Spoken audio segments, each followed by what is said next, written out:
that decluttering isn't about just dumping all the junk and living happily ever after. If only. If you really want to get the most out of minimalism, or maybe you've been struggling with it in some ways, then you really need to understand these 7 things. Let's go.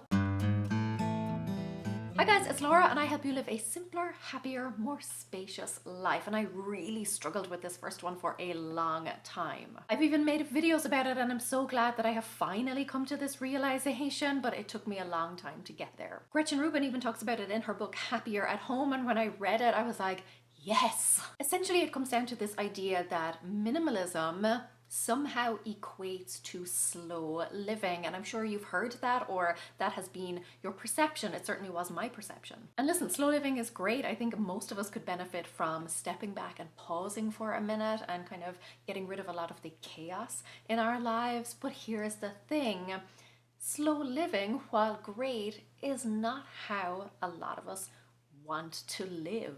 For me, for example, I am a very ambitious, driven person. I want to be going out and doing things and achieving things, and other people are adventurers, explorers, they are thrill seekers. At first glance, that may not seem like a lifestyle that would tie in nicely to minimalism, but actually I think they go hand in hand very nicely. When you aren't weighed down by clutter, you have the freedom to live your life how you want it to. So Gretchen Rubin says that it's not really about slow living, it's about intentional living. You don't have to, kick back, put your feet up and sit around all day long. You can still go out there and have a very active, enjoyable life while still benefiting from minimalism. If you have been equating minimalism with slow living and you think that's not the life for me, I could never live a minimalist life because I'm so active, because I'm so adventurous, then I'm here to tell you that you can be a minimalist. In fact, you could probably be more of a minimalist if you do have a very active, adventurous lifestyle. Whether you're seeking a slow-paced life, a fast-paced life,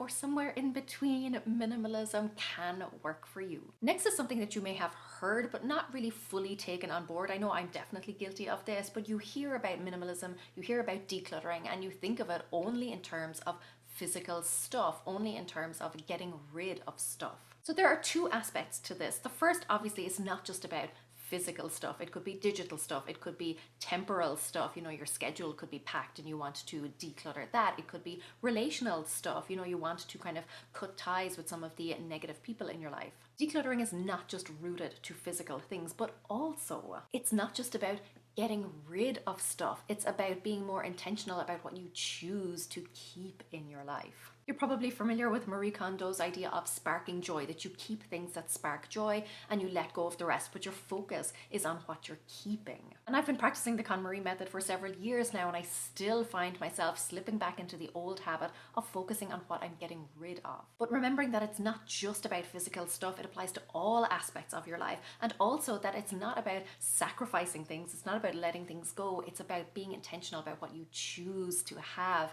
in your life. It's about emphasizing the relationships and the things that you want to have, and then just quietly parting ways with the rest. Minimalism really has 2 main aspects. Okay, it's a little bit more complicated than that, but essentially it can be narrowed down to minimalism as a lifestyle. So like we talked about, it's about mindset, it's about your schedule, it's about your digital stuff, it's about your relationships. It's really that kind of holistic view, how you live your life. And then there is the aesthetic minimalism. That's probably what a lot of us are most used to seeing, because you see it in magazines, you see it in blog posts, you see it on Pinterest. It could be the Scandinavian look, where it's all white walls and light wood furniture, or it could be the picture of a desk with like 3 things on it, or a bookshelf with 10 artfully arranged books. I think we all understand on some level that while the aesthetic is, wonderful, and if that is something that you would like to achieve, then definitely go for it.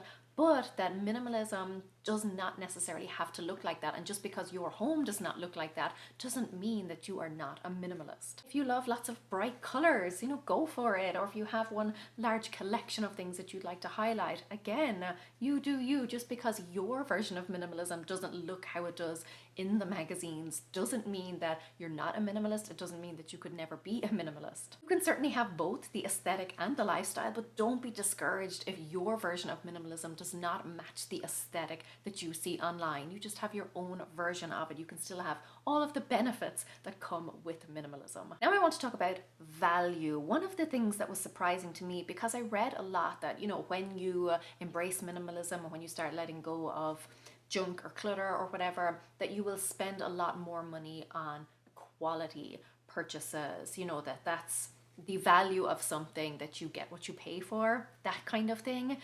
Not necessarily true. Here's what I mean. Yes, sometimes you can invest in something and it will last you for years and years. And then other times, like some of the things that I treasure the most were the cheapest, the most inexpensive, or maybe even free things. Value is not in the price tag. Just because something is $1,000 does not mean that you are going to value it more. And just because something is $1 does not mean that you're going to value it less. Minimalism is just about investing in the things that make you the most happy, but it's not about the size of the investment. It's simply, again, about being intentional about where your money, your time, and your energy goes. Sometimes you'll spend large amounts of those things and sometimes you won't, but that doesn't mean that the outcome will be any less satisfactory. The amount you pay for something does not equate to the amount of space it will take up in your life and in your heart. I've touched on this next one, but I want to be very explicit about it, and that is that minimalism is not just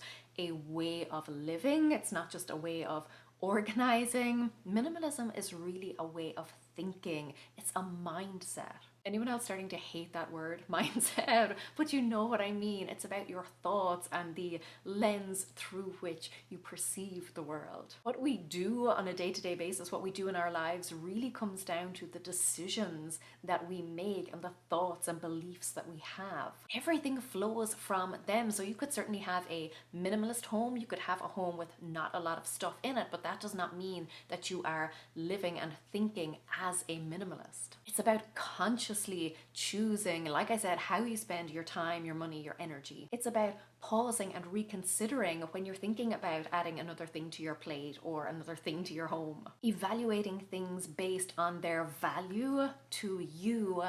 That is really the minimalist mindset. If you've ever decluttered a space only to have it recluttered again, then you understand what I'm talking about. It's not just about the action of minimalism. It's not about the action of decluttering. It's really about the way you think about certain things. Getting rid of things, and certainly getting rid of things just for the sake of getting rid of them, does not a minimalist make. It's also really important not to compare your version of minimalism to somebody else's version. We've already talked about aesthetic minimalism, how, you know, your home doesn't have to look like somebody else's home. But we also have to be very conscious of assigning a value to things based on what other people will think of them. A question that I find fascinating and that I often ask myself when I'm considering a purchase is, would I still buy this thing if I couldn't share it with anybody? You know, if nobody knew about it, if I couldn't post about it online, if I couldn't show it to anybody or tell somebody about it, if nobody knew that I owned this thing, would it still have the same value to me? Would I still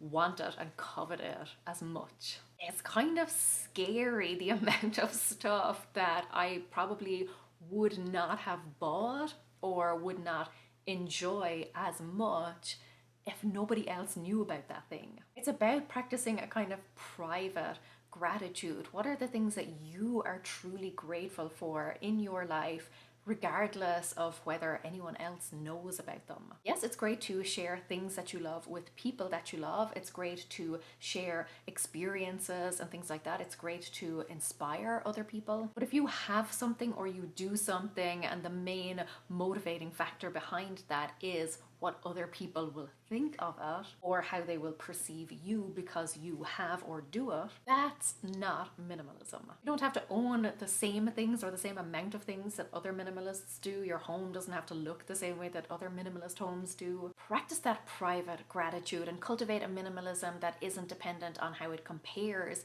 to how someone else is doing minimalism, but instead is a truly personal, individual thing. And you've probably heard of the 80-20 rule, which means that 80% of the outcome of the result is based on 20% of the effort. And when you apply that to minimalism, chances are you are getting 80% of your satisfaction out of life from 20% of the things that you own and the things that you do.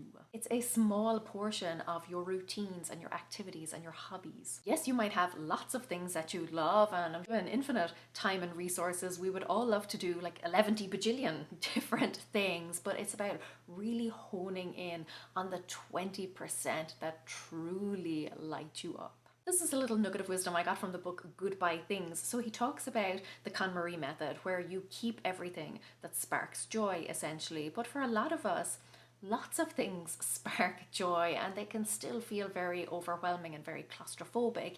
Whereas in this book, he talks about letting go of things even though they sparked joy. I think you get to a stage where you have this expansive joy, and then you have to distill it down. You have to find that concentrated dose of joy. That is your 20%.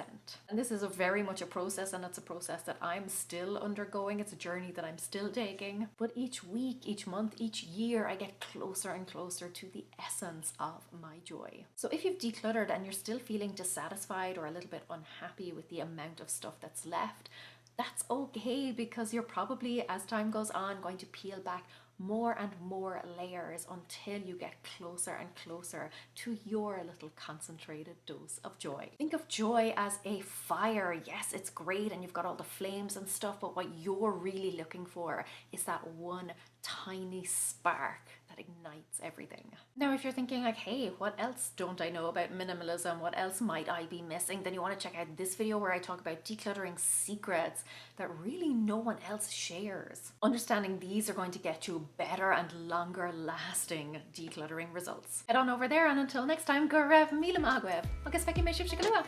Slán!